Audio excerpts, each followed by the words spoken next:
and we gag on the finished dish. The problem of any rebellion is that it tends to become a prisoner of the particular problems that it attacks. The next generation of historians, my generation, may have in effect paid too much attention to restoring the purity, distinctiveness, and taste of ingredients that had vanished into the consensus stew. The first new histories of the 1960s and 1970s initially were nearly pure mediations, reading back a set of contemporary concerns onto the past. We did so naively at first, but these histories of women, African Americans, sexuality, gender, the environment, Indian peoples, and more grew increasingly more nuanced as histories. Historical research today is far more sophisticated, far more far-reaching, and far more inclusive than ever before. But American history is in many ways more akin to a farmer's market than a set of finished dishes. Never have the ingredients been fresher and more various, and never has it been harder, at least on a national scale, to say what they amount to when they're put together. I need to give you a second story about these developments, one that has become so common on both the left and the right that its factual basis has gone almost entirely unquestioned. This story is about the loss of a golden age of mediation. The new social history, the return of the monograph, the increasing professionalization of academic history has, so this account goes, cost academic historians a popular audience and crippled their ability to mediate in the world. To which we aspire, we are in the midst of a rather serious collective failure of the imagination. Our supposed great mediator despaired of his mediation, and many of his books reflect a fear and distrust of the very public for whom he supposedly wrote. His public writings were often intent on bridling and limiting the public, attacking mass men, and the sentimentalization of the folk. He regarded intellectuals as a doomed class whose, quote, rights and interests in a democratic society would never respect. He came to fear, in part, his own students.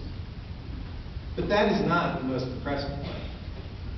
Precisely because I do admire the best of Hofstadter's history, I find that his praises as mediation disheartening, because it involved relatively simple messages that never corresponded to the best history being produced, even by Richard Hofstadter. At its worst, and I'll be as harsh here as Hofstadter would be in my place, Hofstadter's mediation was a sloppy transference of sloppy concepts from a now suspect social psychology, symbolic politics, and status anxiety onto the American past. His historical mediation often consisted of drawing historical parallels such as those between the populists and the followers of Joseph McCarthy that at the time even astonished other historians. Even Hofstadter would, I think, be depressed to see his best scholarship largely ignored while he lives on in sound bites, paranoid style, status anxiety, that bloggers love. He has, as in the Times, been reduced to easy wisdom. He has become the news that's fit to print. Hofstadter, the mediator, had also become somewhat alienated from professional history. There is an emblematic moment in Brown's account. In 1968, more than halfway through the OAH century, Richard Hofstadter, the most prominent historian in the country, teaching at an Ivy League school, talking to his own graduate students in his living room, demonstrated his scorn for professional history by throwing an issue of the Journal of American History into the wastebasket. For the OAH, as my Uncle Johnny used to say, this did not look good for the house. Or as my friend Patty Limerick has said even more succinctly on such occasions, oh dear. The response of the OAH, of course, was to make Hofstadter president. Death intervened before it could serve. When Richard Hofstadter died, the country and the profession lost a great historian.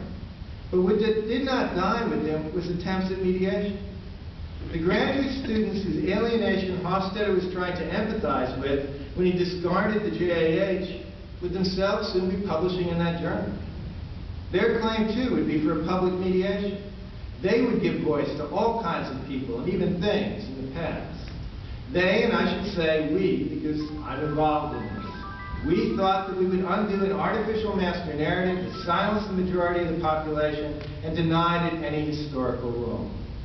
We thought we would make history more diverse and even more complicated. Social history was initially blessed in its enemies, and the reflexive attacks that sprang from any mention of race, class, and gender could be dismissed by so much harumph. Social history was the great intellectual project of the last generation of historians, but it is now under far more serious attack than the harumphers ever mounted. The most compelling intellectual assault comes from the academic left, not the right. Social history, the argument goes, in its attempt to restore the diversity of the past, actually ended up making the people we sought to restore to history more and more alive.